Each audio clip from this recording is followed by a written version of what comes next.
What's up, everyone? Welcome to another episode of the podcast. I'm Nick, and this is Ballin' in the Blitz. Steelers versus the Jets. Now, I know I probably said this in every single episode, but in all seriousness, this is a must-win. We have to get this win. We dropped the first game at home. We got to get the second one. The main reason why is because after this game, it doesn't get easier. After this, we get Buffalo, Tampa Bay, Miami, and then the Eagles. All four of those teams are playing high-level football. So, out of all games before the bye week, the Jets is our easiest opponent. I mean, not to knock the Jets, but we got to get this win. It's at home. Mr. Trubisky, I got to see more than one touchdown out of you. If I don't see more than one touchdown at home this weekend, man, I might just have to make that call.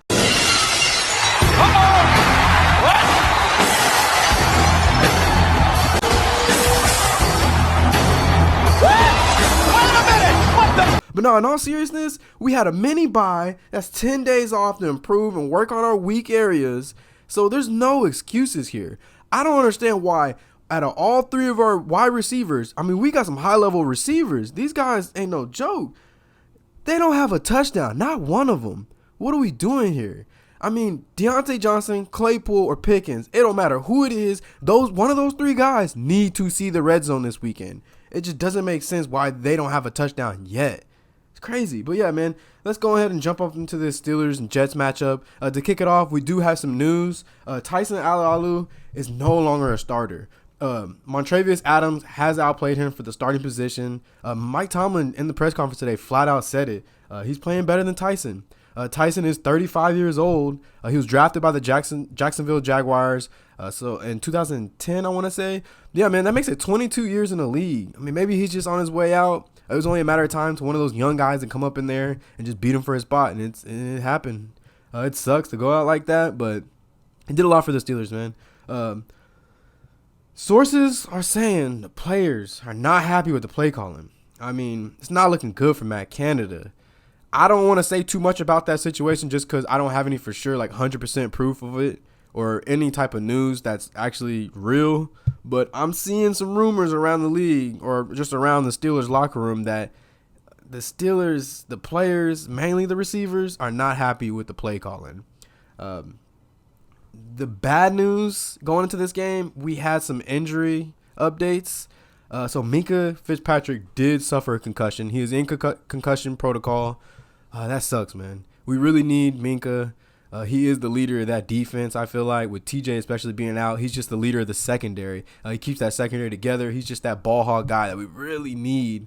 But, yeah, man, I don't know. I feel like he'll probably play just because I know it's, 7 days to clear concussion protocol. We're going on 10 days before the game. So, I don't know. I'm pretty highly that he will end up playing. Other than Minkah's injury, we got Kevin Dotson with an ankle injury. That's tough. Witherspoon with a hamstring injury after the Cleveland game. And Presley Harvey had a hip injury. We went and signed Barry back to the practice squad, so it looks like he's going to be our punter going into that Jets game. But for Witherspoon, that's tough, man, because, like, I have faith in our other DBs, but what does that mean? Does Pierre get signed back onto the roster? I think I seen that Pierre was on the roster now, and so that means that Witherspoon is probably not going to play.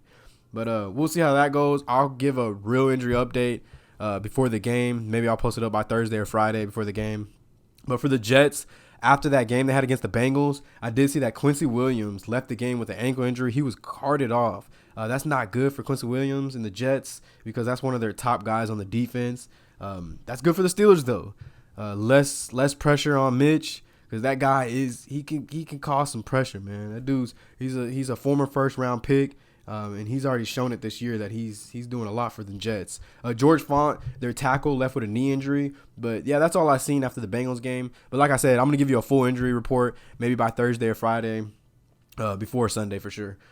Jets offense, Zach Wilson or Joe Flacco? I mean, Joe Flacco he's a vet, right? He won in that game against Cleveland. He put up, 3 or 4 touchdowns. He went off in that game, but he's just up and down. Just like all the older players, they have their games and then they kind of fall off a little bit. But, yeah, Zach Wilson for sure, man. I mean, I'm going to have to roll with the young buck. This dude, there's a reason why they drafted him. And the Steelers know his number one thing is he's mobile. This guy can move around in the pocket. He can scramble around and make the play extended. We got to watch out for that. I don't know how mobile he's going to be, being that he just came off of that knee surgery. We all know that during the preseason, I don't know for sure what the injury was, but he messed up his knee. He had to get surgery. So I don't know if he's going to take the chances of trying to be, scrambling around like that and mess up his knee, being that he just had surgery, 4 weeks ago? So it's looking like he's going to end up playing, but we're not 100% yet. So I'll throw that in there in the new update on the new video that I put out before Sunday. Running backs, Carter and Hall. I mean, both are really good running backs. They're decent running backs, right? Hall is a rookie, but the Bengals were able to stop him. They stopped them both. They had 39 yards each. So I feel like the Bengals can stop them. We can definitely stop them. They both can run the ball really good, and they're pretty respectable in the pass game, especially Hall. Receiver-wise, Garrett Wilson is a dog. This dude is probably the best wide receiver coming out of the draft this year. He's really showing it too. He's really taking on that number one role for the Jets wide receivers. Elijah, what's his name? Elijah, I can't remember his last name. Just altogether, they have a pretty decent receiver core. But yeah, Garrett Wilson really stands out for them. They really like to use their tight end. They showed it in the last game against the Bengals. Their tight end Conklin. He was probably had the most receiving yards in that game. So middle linebackers, Devin Bush and Miles Jack, they really got to step up in this game. And we know between Miles Jack and Devin Bush, it's kind of up and down in the coverage situation with them. So they got to step it up in the coverage. We know they're going to use those tight ends, so we need to see a lot more out of them. They're good at stopping the run, and Miles Jack and Devin Bush are really stepped up to stop the run. We've seen Devin Bush get that big stop in the red zone with Kareem Hunt. But we need to get him in coverage and be able to stop these tight ends this weekend. Offense is good for the Jets, but defense is what really stands out. They got a solid defensive line. Like I said, Quincy Williams and Sheldon Rankins, both former first rounders. But with Quincy Williams being out, that's going to be a big, it's going to be bad for the Jets, right? Middle linebacker, CJ Mosley, he's the leader. He does a really good job in the middle of the field, and he just shows that leadership. He's able to take on that role. He led the team last week with the most tackles. We know of C.J. Mosley, a lot of him, just because he played for a while with the Ravens. We've seen a lot of him just between that rivalry between the Ravens and the Steelers. Edge rushers Lawson. We know about Lawson being that he's from the Bengals. He's now with the Jets. And their rookie, Jermaine Johnson, first rounder from Georgia. He's another dog that they got. This dude is already showing that he's going to be a dog. I think he had a sack last week, but he's really showing a lot of pressure, man. He's being able to get off that edge. He's just a fast guy to be able to get to that quarterback. Mitch Trubisky really got to look out for that one. And them Georgia dudes, they ain't no joke this year, right? A lot of defensive players came from Georgia this year out of the draft. Sauce Gardner, he's probably the best guy out of that whole defense. I know Mike Tomlin said in the press conference that they were even looking into drafting him. It didn't go that way. The Jets were ended up getting him. But yeah, Deontay Johnson's going to have a matchup on his hands. But yeah, that's about it for their defense. The Steelers, on the other hand, I feel like Mitch really needs to move out of the pocket more. I feel like they're leaving him in the pocket too much. He's not a pocket quarterback. Mitch has never been a pocket quarterback. He wasn't with Chicago. So let's get him out of the pocket. I feel like he can extend plays more if he can just roll out more. He just playing too scary. Like, I'm tired of saying it. Play with some confidence, Mitch. Stop playing scary. We need to get Najee going in the passing game. It's obviously not working with the run game. They're not blocking for this dude. It's just wearing him down, it looks like. I mean, by third quarter after halftime, he's just worn out. It's just not working. But I'm not saying stop the run with Najee, but we definitely need to give him the pass game more. Pickens is definitely going to have to be the guy to step up and be that guy this weekend. I just see Deontay Johnson having a problem with Sauce. So Pickens, I mean, he said it. He wants the ball. Not to say that he's complaining or anything, but he has been the guy to be, pointing out a lot of things on the field and off the field. Muth and Claypool, actually. Why are we not getting them involved? I see Muth get involved the first two games, but this makes no sense why he was only targeted, 2 or 3 times against the Browns? Why are we not getting him involved? Muth needs to be involved, especially in the middle of the field. Claypool, He's that guy. I feel like he's more of that 50-50 ball. Give him the jump ball. Let him go deep. Toss that ball up. He is big enough to go up. He's almost like a tight end. He's big enough to go up and get that ball. He's just a really athletic dude to be able to get up over the DB and catch that ball. Give him those 50-50 balls, man. We threw a lot of deep shots down the field last weekend. I like it. Don't stop, man. We need to keep that going. Just don't stop that. Hopefully we see more of that going against the Jets. Defense-wise, stop the run. We looked good in the beginning of the season. You know, I want to say beginning of the season, but the first 2 games, we did okay. I expect this from Nick Chubb, but don't let these 2 dudes right here on the Jets run all over you like that. We need to stop that. Cam Hayward, we need you to step up, bro. TJ Watt is out. You need to show that leadership. I have yet to see that. Why is it that Cam Hayward only has 1 sack in the first 3 games of the season? In 3 games, 1 sack? I get it. Cam is getting older. But still, we gotta do better than that. They were not able to get to Mac Jones at all. So come on, man. We need to get to Zach Wilson this weekend. Yeah, I definitely need to see Cam step up, play that leadership role. Alex Highsmith, on the other hand, is playing really good. Dude's playing lights out. If you didn't know, you know now. He is the NFL sack leader. Let's go. 4.5 sacks. He is on top. Keep up the good work, Alex Highsmith. Kudos to you, man. You're playing lights out with TJ being out. You're really showing what you got, man.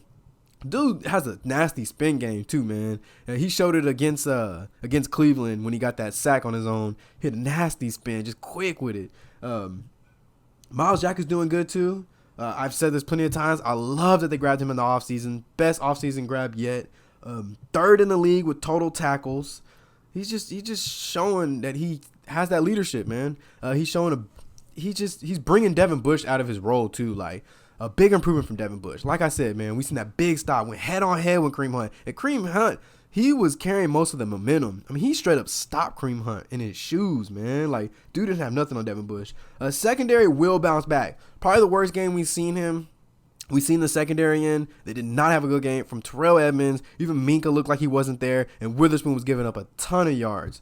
But I feel like they'll bounce back. They'll fix that. As long as Minka can play. If Minka is not playing, this is going to be pretty ugly. I don't know if I can see the secondary playing, better than last week and without Minka. Just Minka holds that secondary together.